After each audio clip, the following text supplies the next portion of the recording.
Hello, my name is Denny Leaf-Smith. I'm chef and part owner of All Saints Restaurant, located in Northeast Minneapolis. All Saints Restaurant is an elevated new American restaurant. We named it All Saints because the historic elements of the building remind us of a church. On this menu, I try to infuse movement into all the dishes. To me, movement means different tastes, different textures, something crunchy, something herbal, something tart and acidic, a little bit of richness to it, and trying to balance all those components into one dish. Similar to an orchestra where you can hear all the individual instruments, but when they're all put together, it adds a little bit more depth to the experience. Here we have seared scallops with carrot hummus, a little bit of walnut tabbouleh, a fennel and orange salad on top. We sear the scallops, finish them with a little nub of butter. That helps bring out the nuttiness of the scallops. And then we place that on top of a carrot hummus, which is coriander seeds, cumin seeds, garlic, lemon juice, and tahini. That adds a nice earthy element, a little herbal note in the walnut tabbouleh. On top, there's a shaved fennel and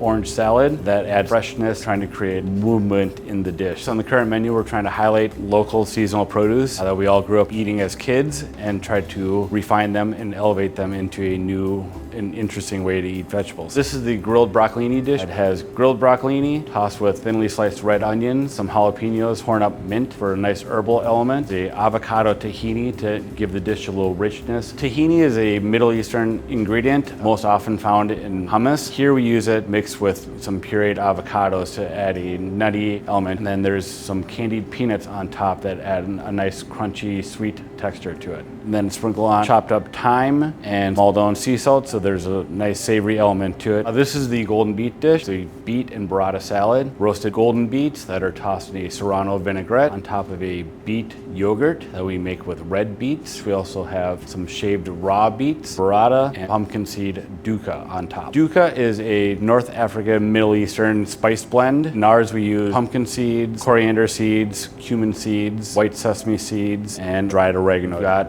roasted pureed beet, raw beet, so you got 3 different textures of beets, then a little richness from the burrata, and a crunchy element from the pumpkin seed dukkha. I was born in Robbinsdale, Minnesota. I was raised by a single father. His favorite job, he will tell you, was a lunch lady at the school that my sister and I attended in elementary school. Then when I got into high school, my sister and I were both playing softball and baseball. So he would bought a food truck and he would go with us to all of our softball and baseball games and set up his little food truck. And I first started cooking in the food truck. Next dish is the roasted carrot. We par-cook the carrots and we finish them on the grill. Adds a nice smoky and char element, served on top of a bulgur wheat salad, chopped dates, preserved lemon peel, and chopped mint and parsley. Another herbal note with a miso vinaigrette on the bottom. When you're eating this dish, you'll taste the earthiness and the char of the carrots, the sweetness from the dates, the crunchy element from the bulgur wheat salad, and then a nice umami flavor of the miso vinaigrette. This is our pappardelle with mushroom bolognese. Most bolognese are beef based. Ours, we use roasted cremini mushrooms, seasoned with a little bit of garlic and herbs. Every day we roll out pasta, and the bolognese base is onions and carrots and celery and garlic, tomato paste, some red wine that we reduce down and let that cook for 4 hours. And we add in some roasted off mushrooms. The bolognese base and chopped parsley creates a little separation between the rich tomato sauce, the roasted mushrooms, and the parsley. And then we garnish it with a little fresh grated Parmesan on top. I attended culinary school at Hennepin Tech. I made it about 2 months there before I dropped out. I was hired on as a line cook at Cafe L'Arcat, working for Chef Isaac Becker. When Chef Isaac Becker opened up 112 Eatery, I followed. One of my favorite dishes that I made while I was at the 112 Eatery was sauteed sweetbreads on a porcini and clam sauce. I met my business partner Kim Tong, and we started concepting All Saints, where I could continue to work on my craft of taking familiar ingredients and elevating them to a new dish. This dish is the seared halloumi. Halloumi is a sheep's milk cheese out of the Mediterranean. It has seared halloumi, ginger lime vinaigrette, herb salad on top, diced up jicama, and some toasted hazelnut.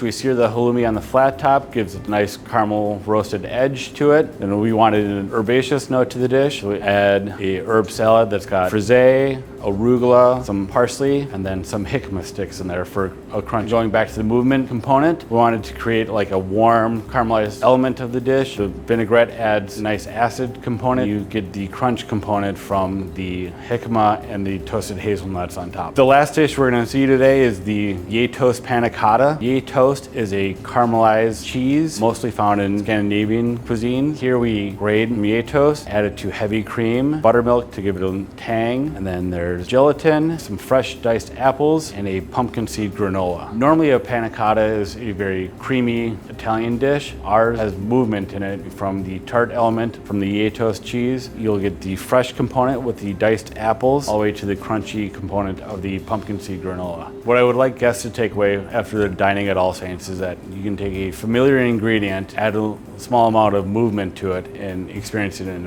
a new and interesting way.